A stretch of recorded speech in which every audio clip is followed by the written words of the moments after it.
They were expected to arrive in crates. That's what the interstellar broadcasts called them. Unloadable, manageable units of displaced life forms. No names, no histories, just crates of trauma and broken skin. When the first ships landed in Earth's orbit, the rest of the galaxy watched through filtered lenses, waiting to see how humanity would handle the mess. 40,000 war refugees from the shattered moons of Virelia, a species scattered and hunted for daring to rebel against the Ven Dominion. No other planet had taken them. Some had outright denied them entry. A few offered prison worlds or detainment satellites. But Earth said one word: welcome. The word echoed across networks like a virus. It didn't mean much to politicians, but to the hunted, it meant everything. Juno stood on the platform in Nairobi Spaceport, watching the sky fracture open as the third transport ship descended. She wasn't a politician or a soldier. She was a nurse, 34 years old, tired of war stories, tired of seeing children arrive in bags instead of carriers. This wasn't her shift. She'd volunteered, like too many others. The arrival wasn't supposed to be public, but Earth's people had shown up anyway. Thousands. Some brought signs, others brought food. One woman had knitted 200 blankets and sobbed as she passed them out. They were told to expect chaos, disease, panic. Instead, what stepped off the ship barely looked alive. The Virelians weren't tall, weren't threatening. Their bodies were thin from starvation, their eyes dim from what they'd seen. Families huddled together in silence. No screaming, no wailing, just a silence so deep it burned. And Earth embraced them. The first camp was a lie. It wasn't a camp. It was a district. Repurposed housing, schools reopened, clinics cleaned up, translators patched into street corners. Children were given shoes before they were given registration IDs. Some countries called it madness. The Intergalactic Assembly accused Earth of disrupting immigration law. The Ven Dominion called it an act of open rebellion. The president didn't flinch. "Our loyalty," she said on broadcast, "is to life, not law." Some humans didn't agree. Protests broke out in the northern territories. One man set fire to a transit station, blaming alien parasites for his lost job. A senator defected, claiming Earth had sold out its future to protect galactic vermin. The news screamed betrayal, but the people on the ground kept working. Juno held a child that first night. The girl couldn't speak, not from lack of language, but because her vocal cords had been damaged by exposure during the flight. They didn't know her name. So they gave her one, Lena. She clung to Juno's neck like it was the only safe place in the universe. And maybe it was. Outside the temporary care facility, cameras rolled. They caught glimpses of human nurses brushing matted silver hair, volunteers cleaning wounds with shaking hands. One man knelt in front of a young refugee and tied his shoes for him. He smiled.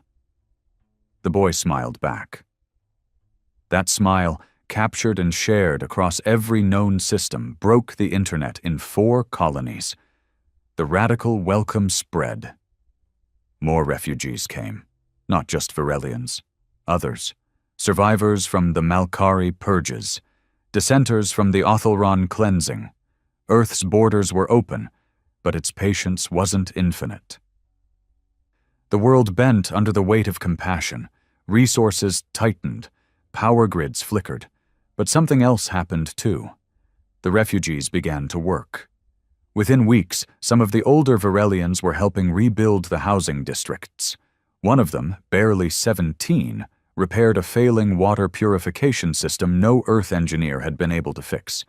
A group of former scientists offered new clean energy designs in exchange for nothing. Nothing. Just a chance to stay.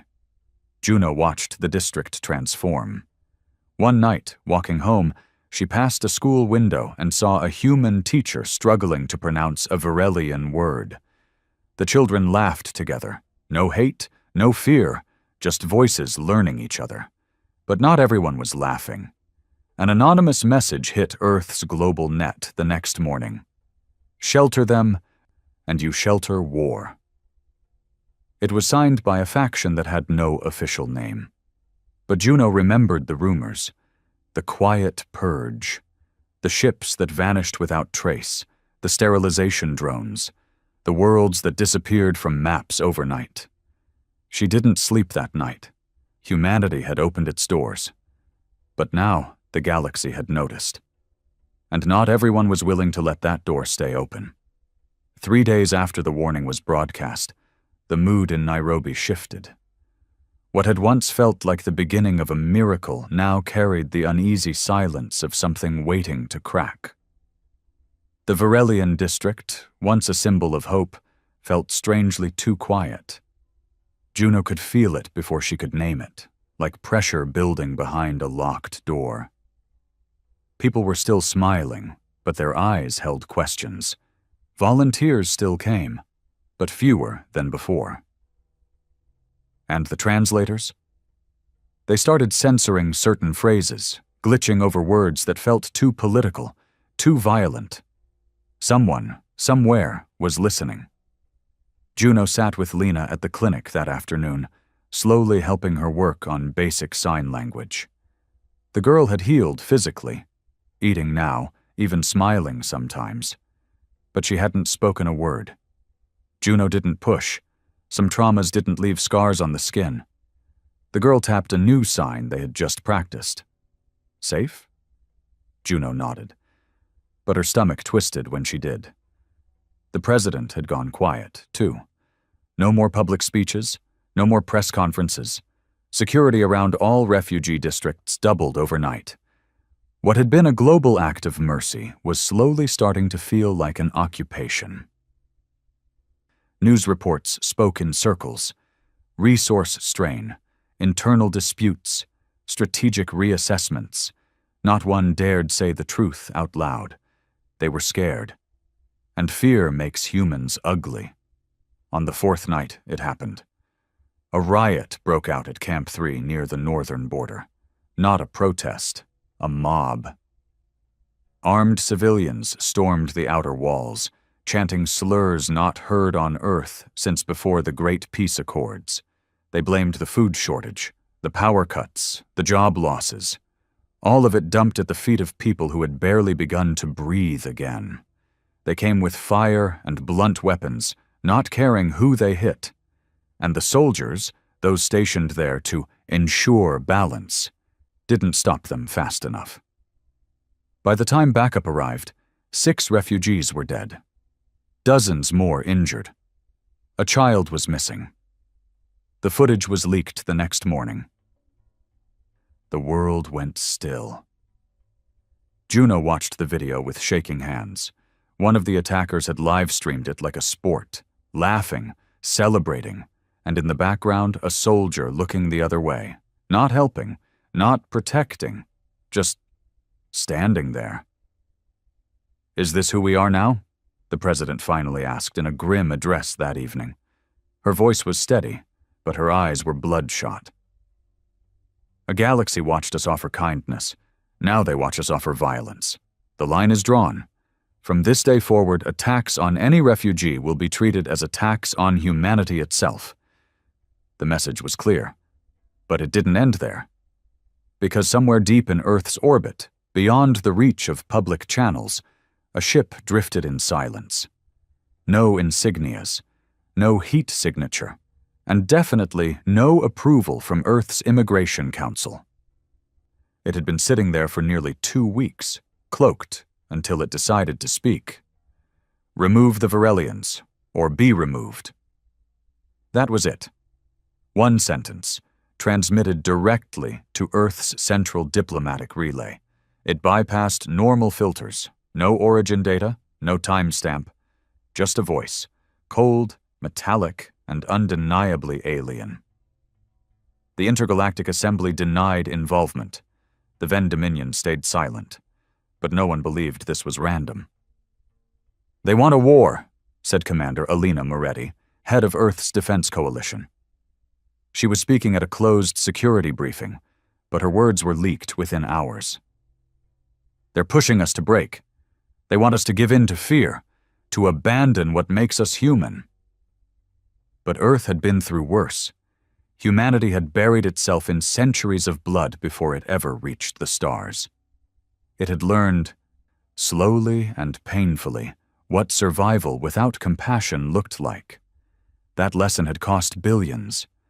Now it stood at the edge of repeating that cycle. But something had changed.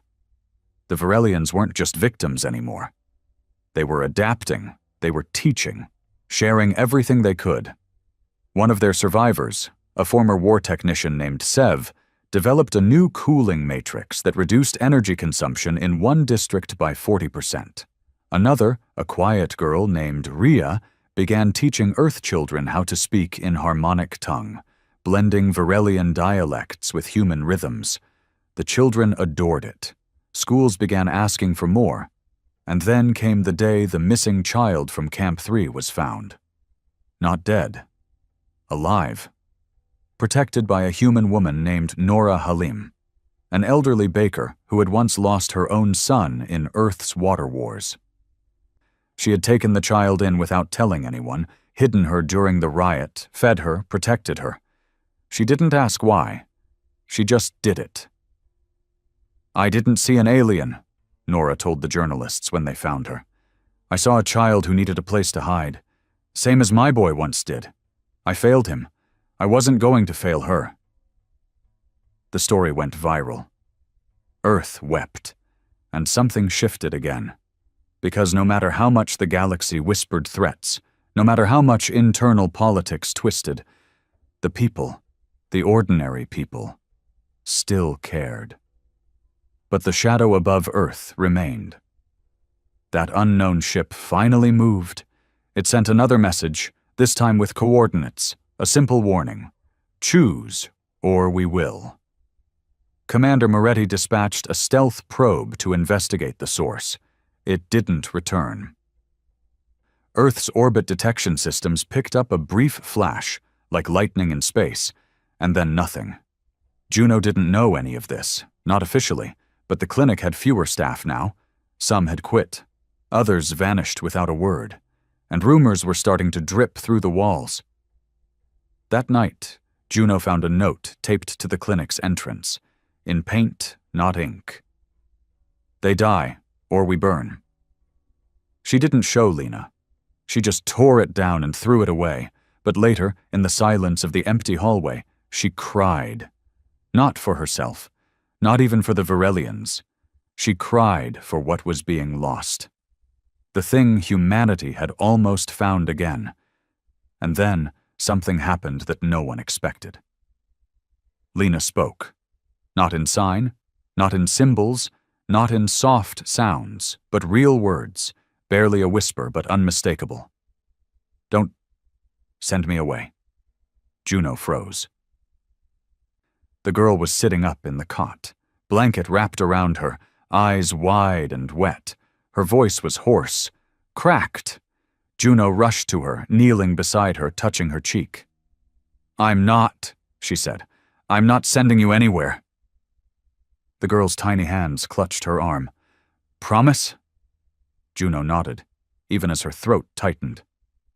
"I promise." Outside, the storm gathered. But inside that clinic, for just a moment, there was still something stronger than fear. Hope. By the end of the second week after the warning, it was no longer a question of if something would happen, but when. Earth was holding its breath. Not just governments, but entire cities, waiting for either salvation or destruction. The refugee welcome, once seen as Earth's bold act of compassion, was now painted by many as an invitation to war. But war doesn't knock. It sneaks in, finds cracks in walls, whispers through tired minds, and the cracks were starting to show. Cities that had once hosted the Varelians proudly were now dividing into zones, neighborhoods that didn't allow refugees after dark, unofficial patrols forming in the name of community security, flyers that said things like, "Earth first, no more feeding strangers while we starve." The president called for calm. The United Nations of Earth passed an emergency resolution reaffirming the right to asylum. But the people outside the Capitol didn't care about resolutions. They cared about flickering power, empty grocery shelves, late paychecks. Fear doesn't listen to speeches.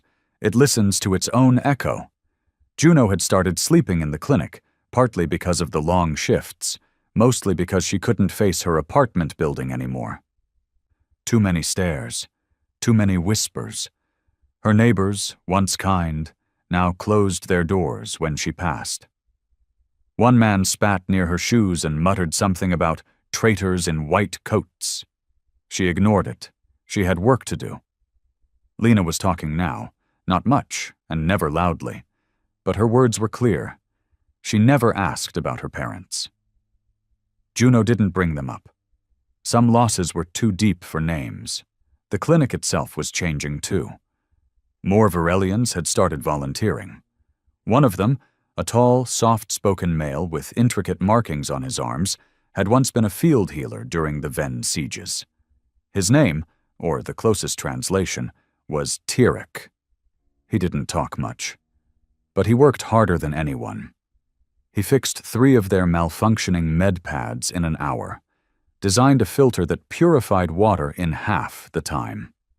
And, most surprising of all, began teaching human volunteers the basics of Varelian first aid, which used sound frequencies to diagnose tissue damage.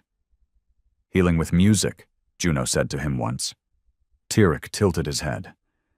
"All pain is vibration. We simply listen more closely." That phrase stuck in her head. But not everyone was listening. That week, 2 refugee shelters were burned down in the northern hemisphere. No deaths, not yet. But the message was clear. They were being hunted again. And then Earth's skies lit up. Not in war, but protest. Across 12 major cities, millions marched. Not against the Varelians, but for them. Young people, old workers, survivors of Earth's own wars. Signs read, "Refugees built this city. Mercy is not a crime." We don't repeat history, we break it. It was the largest civilian-led movement in Earth's modern history. And in Nairobi, something even more shocking happened. A Varelian child saved a human one. It was in one of the old housing blocks. Faulty wiring caused a fire, and while most evacuated in time, a 5-year-old girl had been trapped in the 3rd-floor apartment. Her mother screamed for help. Guards hesitated, afraid of the structural collapse. Then one of the Varelians sprinted past the barricade. No armor, no hesitation. She returned 3 minutes later with the child in her arms, smoke-blackened and coughing, but alive. Cameras caught the whole thing. And once again, Earth wept. For 24 hours, hope roared back. Donations surged. Volunteers returned. The woman, Rhea, the same girl who taught hybrid language at the school, became a symbol of the future Earth could still have. But symbols don't stop bullets. 2 nights later, Rhea was shot.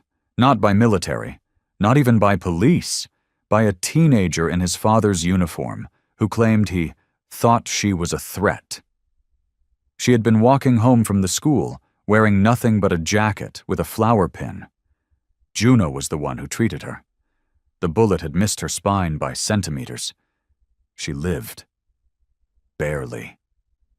Tyrek didn't leave her side for 12 hours. He sang to her, not songs, but tones, low hums that vibrated through her body. They pulsed in sync with the clinic lights. Juno had never seen anything like it. She didn't interfere. She just kept her hands steady, whispering stats to the monitor.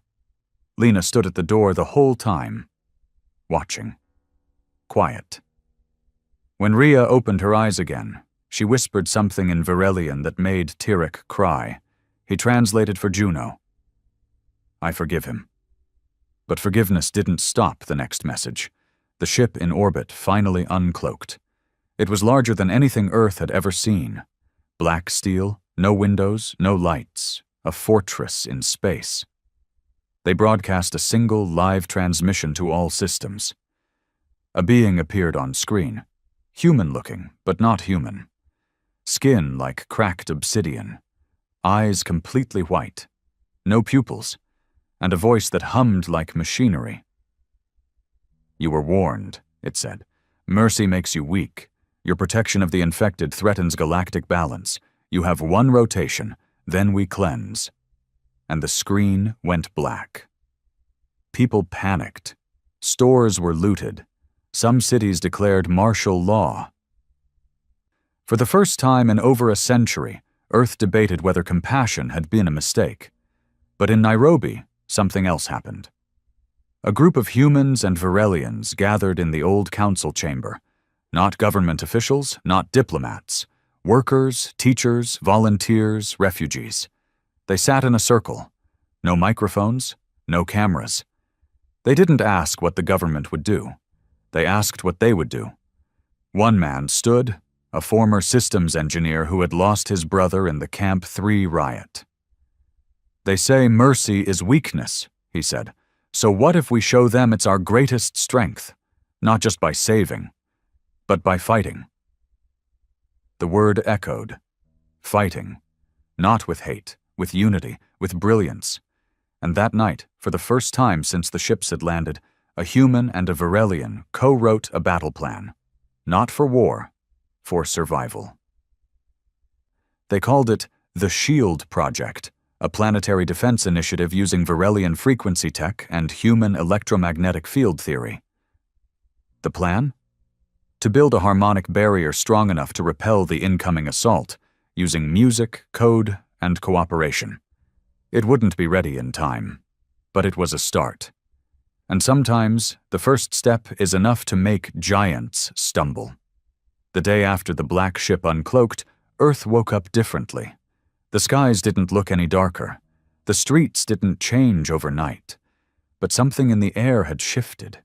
The way people walked, the way they looked at each other. That old illusion, that someone, somewhere would save them, was gone. They were on their own. The threat wasn't just political anymore. It was real, a countdown. One planetary rotation. That meant 23 hours, 17 minutes, and 53 seconds from the moment the warning was issued. And then, cleansing. Nobody knew exactly what that meant, but the black ship made no room for interpretation. It wasn't there to negotiate. It had power. It had silence. And it had the certainty of something that had done this before. And Earth had never looked so small, but it wasn't quiet. In Nairobi, inside the repurposed Civic Tower where the Refugee Council had held its underground meeting, Project SHIELD was already underway. It wasn't much to look at. Just a bunch of whiteboards, cables, borrowed tech, half-broken Varelian devices, and terrified people pretending they weren't. But it had one thing the black ship didn't. Hope. Tyrek and Juno stood side by side, staring at a field generator that had just sparked out for the third time. The goal was simple. At least in theory. Combine human magnetic shielding with Varelian harmonic frequency control to create a dome of energy that would scramble any focused particle weapon. But it wasn't working. The math was shaky. The generator cores were old. Half the Varelian devices had been scavenged from the escape ships, barely holding together with makeshift welds and prayer. And worse, nobody trusted them. Every few hours, someone from the emergency security forces would show up and ask the same questions. Who's leading this? Who authorized you? Do you really think music is going to save the planet? Juno had stopped answering. Tyrek never did. He just kept working, humming low tones under his breath as he calibrated the resonance boards. Elsewhere, protests turned into civil standoffs. Not against the refugees this time, but for them. The planet was split into two halves now. One still believed Earth's mistake was letting the aliens land in the first place. The other believed the only mistake was not standing beside them sooner. And still, the timer kept ticking. 16 hours left. The president issued a global broadcast. She didn't wear a suit. She didn't stand behind a podium. She sat in a plain chair, wearing a sweater and a pin on her chest. A white flower, the symbol of the Varelian district. Her message was short. We are not afraid of kindness. We are not ashamed of compassion. And we will not ask for permission to protect the innocent. If they want a war, they'll have to fight all of us. Some called it suicide. Others called it the birth of Earth's new identity. Juno didn't care what they called it. She only cared that the barrier still wasn't working. They'd tried 8 different combinations: frequency pairing, dual core overlap, nested magnetic pulses. Nothing held more than 5 seconds. The moment they increased output, the field collapsed into a shriek of broken sound. Lena sat in the corner, headphones on, sketching something with crayons. She hadn't said much since Ria's shooting. Her words were slow again, her body tense, but she never stopped watching. When the 9th attempt failed, Juno sighed and stepped outside. The city was strangely quiet for an afternoon. Drones hovered above in silent patrol, and even the birds seemed to be waiting. She didn't cry. Not yet. But her hands trembled. It wasn't just fear. It was failure. "I'm a nurse," she whispered to herself. "What am I doing here?" "Leading," a voice answered. It was Tirek. He stood at the doorway, his hands stained with energy dye from the last circuit repair. "You care more than anyone here," he said. "That is leadership." Juno laughed bitterly. "We're trying to stop a planet killer with used speakers and goodwill. That's not leadership. That's desperation." Tirek tilted his head. "Sometimes they are the same." Inside, Lena stood up. She looked toward them but didn't speak. Instead, she walked to the table, picked up a frequency tuner, and pressed a button. A low note filled the room. Gentle, almost like wind through a tunnel. She tapped the board again. A second tone joined it, slightly higher. Tirek turned slowly. "Where did you learn that?" he asked. Lena shrugged, then pointed at her headphones. Juno frowned. "What are you listening to, sweetheart?" Lena walked over and handed her the headphones. Juno put them on. It wasn't music, not exactly. It was a recording of the clinic. Lena had recorded the room, day after day. The hum of machines, Tirek's healing songs, Juno's voice, even the low whir of the field generator. It wasn't just noise, it was a pattern. Tirek took the headphones next. His eyes widened.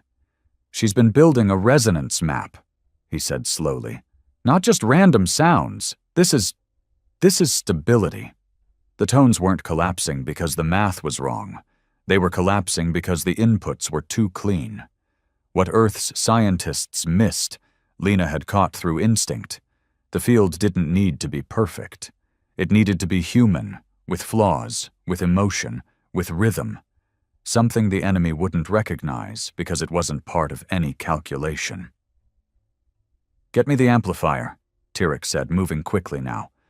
They rewired the system, fed Lena's recordings through the frequency converter, layered the raw, emotional vibrations with the pulse generator. When they flipped the switch, the barrier didn't flicker. It sang. A low, harmonic wave spread across the building. It wasn't a hum, it was a feeling, a vibration in the bones, peaceful, strong, alive, and it held 10 seconds, 20, a full minute. Juno laughed out loud, her voice breaking. Tirek stared in awe. "It's alive," he whispered. "It's not a shield, it's a soul." News spread fast. 7 hours left on the clock, and Earth finally had something to believe in. Teams all over the world scrambled to replicate the setup. Juno and Tirek sent out blueprints, messy, handwritten notes, no encryption, no licensing. Anyone could build it. And they did. Not perfectly. Not consistently. But it was enough. Even the Defense Coalition called in, humbling themselves, asking for guidance. For once, the refugees led the way.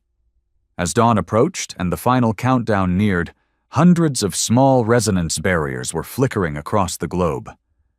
Not citywide domes, not impenetrable force fields, just pockets of defiance, oceanside clinics, rooftop schools, underground shelters, all of them humming, all of them refusing to be afraid.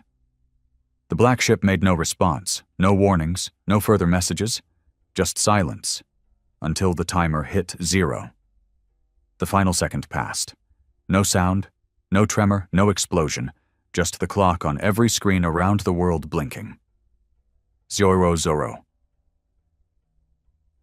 Juno stared at it, the numbers etched in red on the corner of the broadcast wall in the command room. Everyone stood still. Even Tyrek held his breath. For a few seconds, hope held its breath too. Then, the sky screamed, not with thunder, not with the roar of jets, but with a silence so sharp it pressed into the skull like a knife. All over Earth, people clutched their heads as the silence vibrated straight through their bones. Dogs howled, children cried, electronics flickered. The black ship had spoken again, not in words, but in presence. This was the cleansing. Above Nairobi, clouds began to churn unnaturally, pulled into a vortex of dark blue and silver. The temperature dropped 10 degrees in 2 minutes. Drones failed mid-air and plummeted to the ground. Earth's satellites went blind. Juno ran to the upper level of the clinic, where Lena had already curled into a corner. The girl was trembling, hands over her ears, as if trying to block out something no one else could hear. Tyrek arrived seconds later, carrying the portable frequency tuner. He sat beside her and began to hum, not to calm her, but to stabilize her. The pitch of his voice shifted slowly, matching the pressure in the room, fighting back against the force pressing in from above. Then came the first beam. It hit a city in South America, Caracas. A single streak of red light sliced from the sky and hit the ground with surgical precision. There was no sound, no shockwave, just light, and then nothing. The city didn't explode. It disappeared. One moment, millions of people. The next, a crater of glass, a hole in the earth where life had been, just gone. The world screamed. Panic rippled across nations. Military forces scrambled to launch countermeasures, but nothing touched the black ship. Missiles dissolved mid-air. Energy weapons ricocheted back at their sources.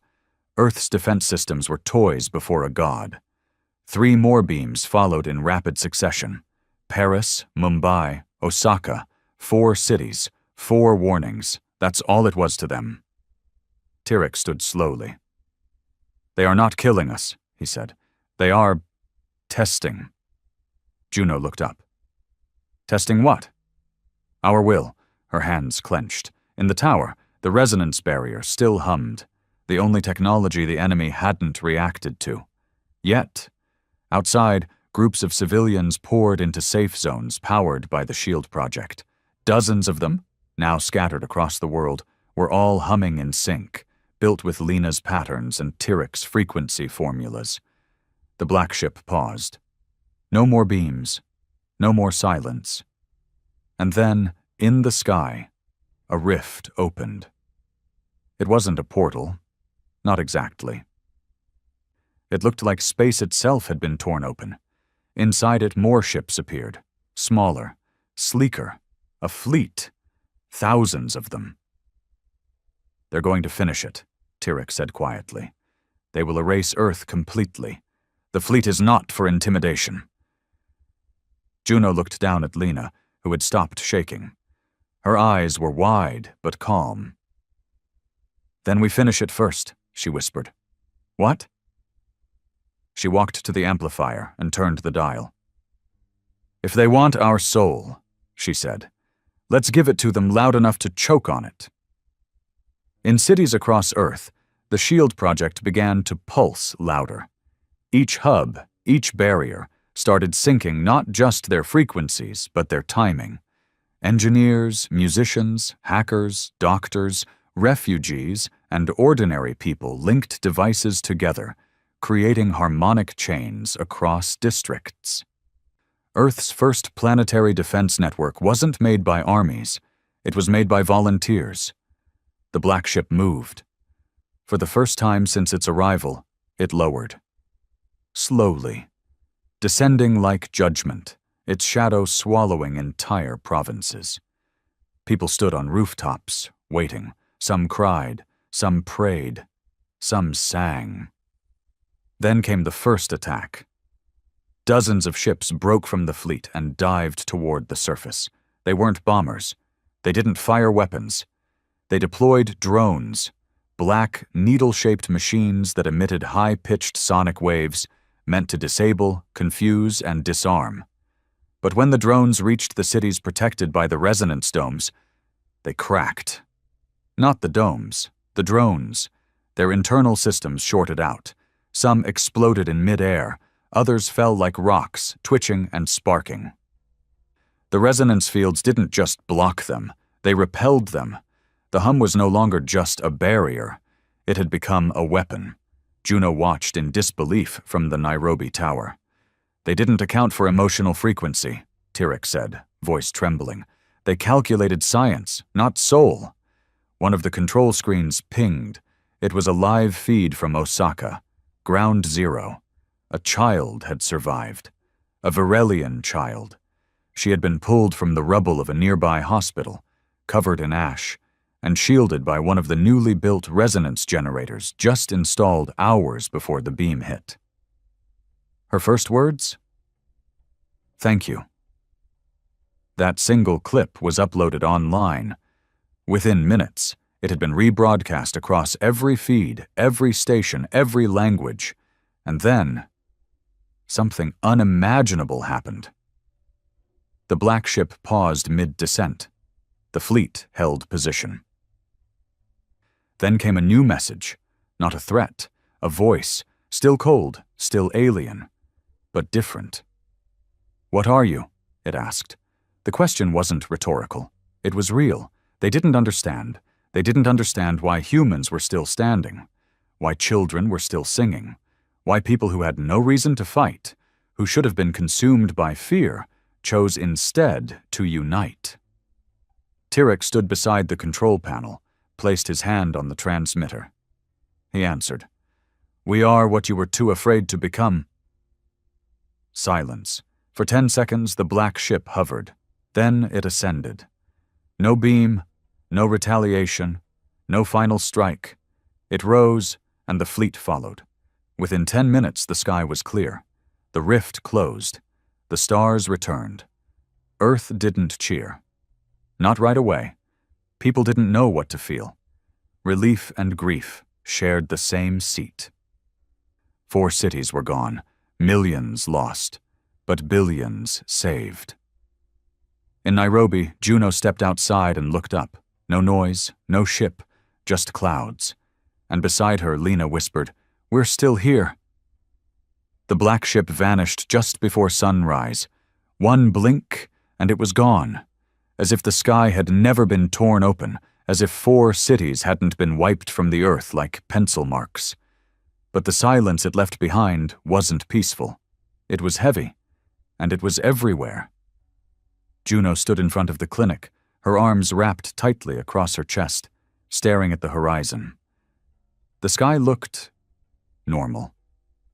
Blue, scattered clouds, soft winds. Nairobi hadn't been touched by the attack. Most of the world hadn't. And yet it felt like the entire planet had aged 10 years in a single day. Lena stood beside her. The girl didn't say anything. She didn't have to. The way she held Juno's hand, tight, like she was scared the world might vanish too, was enough. Inside the clinic, Tyrek and the other volunteers were already beginning triage rounds. Not physical wounds this time, psychological ones. Fear, shock, survivor's guilt. The entire Varelian district had gone quiet since the retreat. They hadn't celebrated. They hadn't even asked what had happened. They knew better than anyone what survival really meant. And what it cost. That morning, Earth held a memorial, not just for the cities that had been lost, Caracas, Paris, Mumbai, Osaka, but for the idea of safety that had died with them. The president spoke from a quiet balcony, not a stage. She wore black. No script, just a folded piece of paper and a shaking voice. We did what no other planet dared to do. We opened our arms. And they made us bleed for it, but we are still standing, and we will keep standing, because this is who we are now. People didn't clap. They just cried. Across the world, citizens lit candles in windows. Some sang. Others just sat in silence. There was no coordinated movement, no trending tag, no hashtag to unify the moment. Just billions of people grieving together in the quiet way humans always do when they don't know what else to be. Juno returned to her quarters that night and found an envelope taped to her door. No sender, just her name. Inside was a letter. You saved them. You saved all of us. They were right to fear you, because you remind the universe what being human truly means. No signature, just a small Varelian symbol drawn at the bottom. She didn't need to know who sent it. She knew. But outside that hope, something darker was already brewing. The news started changing tone by day 3, less about the miracle of survival, more about resource strain, international resentment, and the Varelian problem. Some networks claimed Earth had only become a target because of the refugees. That 4 cities were gone because of one decision, letting them in. It didn't take long for the word blame to surface, not openly, not in government speeches, but in whispers. They should leave now. We gave them sanctuary. They brought war. This is not our burden to carry. Juno heard it in the hospital corridors, in market lines, even among colleagues who had once worked beside her without question. It wasn't loud, not like before. It was softer now, meaner, cowardly. It's time to put Earth first again. She tried to ignore it. She tried to focus on her work, on Lena's recovery, on Tyrek's efforts to help rebuild, but it grew harder each day. 2 refugee shelters were vandalized by day 5. Graffiti scrawled across the walls in red paint. We suffered for you. How many more cities? Ria, the girl who had once saved a human child from a fire, was denied service at a local supply depot. They said it was policy. No Varelians without escort. She didn't argue. She just walked away. And Juno realized this was no longer fear. It was jealousy. Humans were looking at the Varelians, seeing how they'd contributed to the survival effort, and feeling inadequate, displaced. It didn't matter that Earth had stood together. In the aftermath, unity always breaks first. And still, there were pockets of hope. The SHIELD project wasn't dismantled. In fact, it was expanded. Not into weapons, but into infrastructure. Cities began incorporating the harmonic resonance tech into their buildings, schools, even transportation hubs. People wanted to be safe, not just from alien threats, but from each other. For the first time, Varelian designs were being taught in human universities. Mixed classrooms began forming. Human and Varelian children learning side by side. Lena was the first to enroll. She didn't say goodbye when she left the clinic for her first day. She just gave Juno a long hug, then slipped a small bracelet onto her wrist. It hummed softly when worn. A personal resonance field. Not enough to shield a building, but enough to remember. A month passed. Then 2. The skies stayed clear. The fleet never returned. But politics did. Nations began renegotiating Earth's place in the Intergalactic Assembly. Some demanded tighter immigration rules, others wanted Varelian territories placed under surveillance. Trade deals were restructured. One Earth colony even closed its borders entirely, citing cultural contamination. The president resisted. But her opposition grew louder, and in the shadows, something else began to stir. Intelligence reports revealed a network forming within Earth's defense systems, a group of high-ranking officials, ex-military leaders, and politicians. They called themselves Restorers. Their message was simple. Survival was luck. Next time we'll be ready, without the burden of weakness. They didn't mention refugees by name, but their targets were clear. Tyrek found out about them before anyone else. His connections in off-world diplomacy passed him a warning. The Restorers weren't just a fringe group. They were planning something bigger, something that could undo everything Earth had just fought for. And they had powerful backers, unknown ones. "They want a purge," Tyrek said one night, his voice tight. "Another cleansing?" Juno whispered. He nodded. "But from the inside this time." She stared at him, heart pounding. "Then we can't just survive," she said. "We have to lead." And that night, they made a new plan, not to build shields, but to build bridges. A global initiative, one that would send human and Varelian ambassadors across the stars, spreading the story of what happened. Not as victims, not as survivors, but as partners. They called it the Harmonic Accord. It wouldn't be accepted easily. There would be resistance, sabotage, lies. But it would carry one truth across the galaxy. Earth stood when others bowed. Earth embraced when others turned away. Earth became the first planet to defy extinction, with compassion. And if that made them a threat, so be it. The first attack didn't look like an attack at all. It came as a system update, a routine patch to the Nairobi Shield Hub's operating network, nothing suspicious, signed off by Earth Central Infrastructure Council. The engineers installed it without hesitation. They'd done it a dozen times since the harmonic barriers had gone up.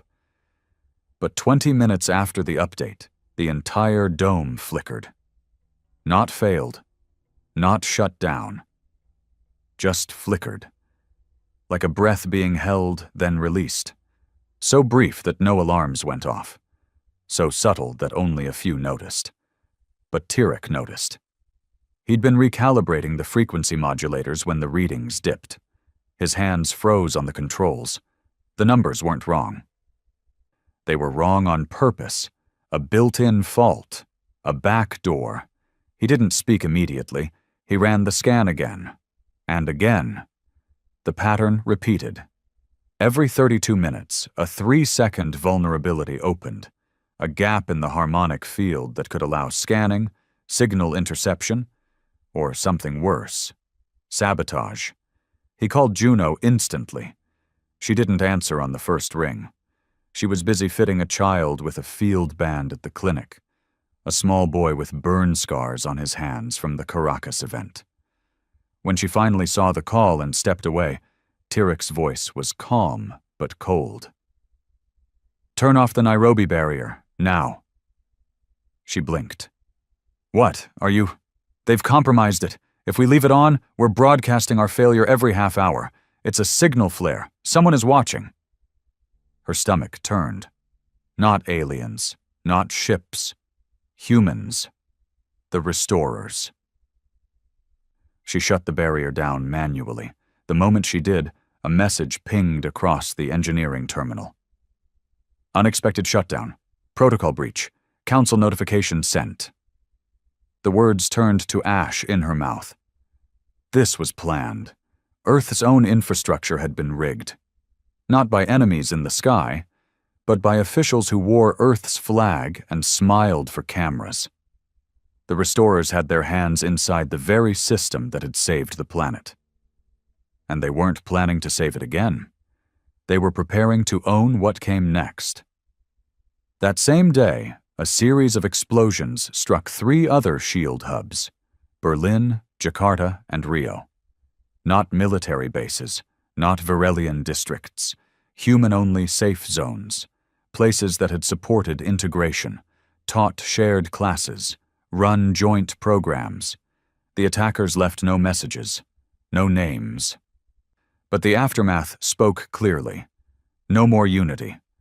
The news couldn't ignore it this time. Earth's media split again.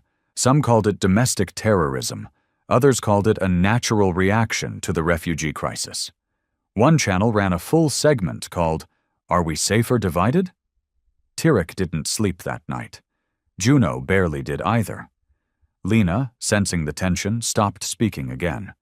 She clung to her small resonance bracelet like it was a lifeline. They all knew what was coming. Not another alien cleansing. An internal war. The president finally addressed the planet the next morning, her face pale and bruised with exhaustion. No teleprompter. No makeup. There are those among us who believe Earth would be stronger if it stood alone. They believe unity is weakness. They are wrong. And if we do not stop them now, we will lose everything we fought for. She declared a global investigation into internal sabotage. She ordered a lockdown of all SHIELD hub controls until security sweeps were completed. But it was too late. The restorers made their move that night. A military convoy disguised as a routine transport rolled into the Nairobi district after curfew.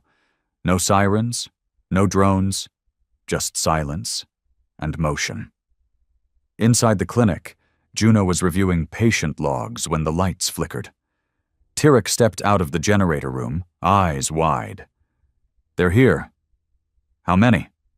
3 trucks, armored. Too many weapons for peacekeeping." Her throat tightened. She glanced at Lena, who had already grabbed her small emergency bag, one she kept ready for evacuation drills. Smart girl.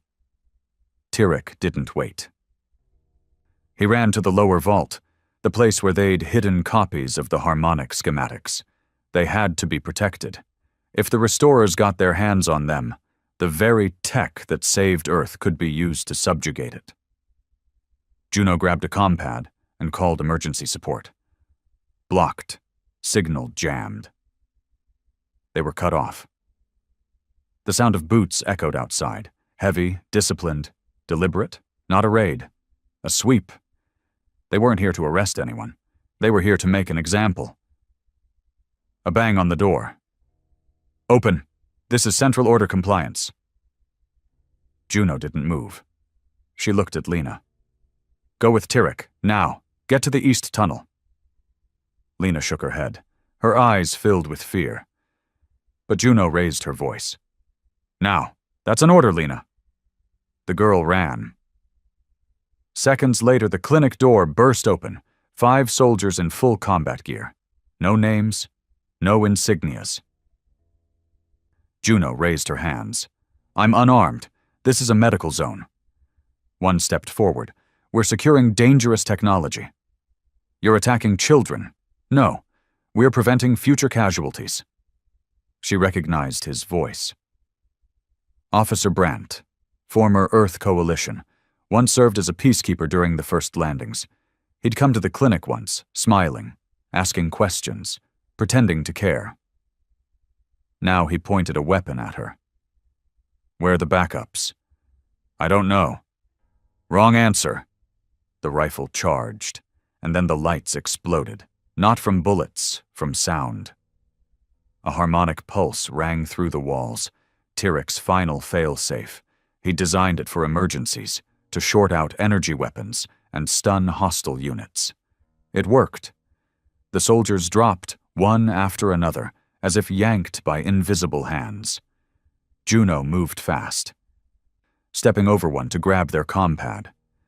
She found what she needed. Coordinates, a planned purge, 6 more Varelian zones marked for raids within 48 hours. They weren't stopping in Nairobi. They were starting here. She ran, down the stairs, into the east tunnel. She found Tyrek waiting, breathing hard, blood on his arm. Lena clung to his leg, wide-eyed. "We need to broadcast this," Juno said, holding up the pad. "Encrypted?" "Yes." He nodded. "There's only one place left with a clean satellite uplink." "Where?" He looked up. "Spaceport 6. The first port to welcome Virelians, the last one still standing." Spaceport 6 wasn't just another station. It was the first place on Earth where a Virelian had ever stepped onto human soil and been greeted with a smile instead of a weapon. And now, it was the last hope. Juno, Tyrek, and Lena moved quickly through the old underground tunnels, long-abandoned evacuation routes from the first wave of Earth's alien collaborations. Their steps echoed off metal walls. The silence wasn't peaceful anymore. It was hunted. They had one goal: reach the communications tower and broadcast the Restorer's purge plans to the world. They didn't know who would listen. They only knew someone had to. Behind them, Nairobi was in chaos. The Restorers had lost the clinic raid, but that only hardened their grip. Martial law was declared across half the continent within hours. News stations were under emergency review. District leaders disappeared overnight. And in cities where Virelians had once walked freely, they now stayed behind locked doors. Some were already being rounded up. Juno had seen the signs before. Not in space. In Earth's own history books, when fear becomes law, compassion becomes a crime. They weren't going to let that happen again. The tunnel let out behind the old terminal grounds, near a chain-linked fence lined with dust and silence. The air smelled of oil and dry metal. Spaceport 6 hadn't been fully operational in months, but parts of it still functioned. Namely, the uplink tower. And thanks to Tyrek's frequency encryption system, the Restorers wouldn't be able to jam it. "Lena stays with me," Tyrek said as they approached the tower. "We'll monitor the transmission from below. You'll need a clear uplink path." Juno nodded. Her chest was tight, but her steps were firm. The tower loomed above them, its structure skeletal but intact. Metal stairs wound upward around a central core. At the top, a manual console that could override any auto blocks and send a direct stream to Earth's global net. She climbed.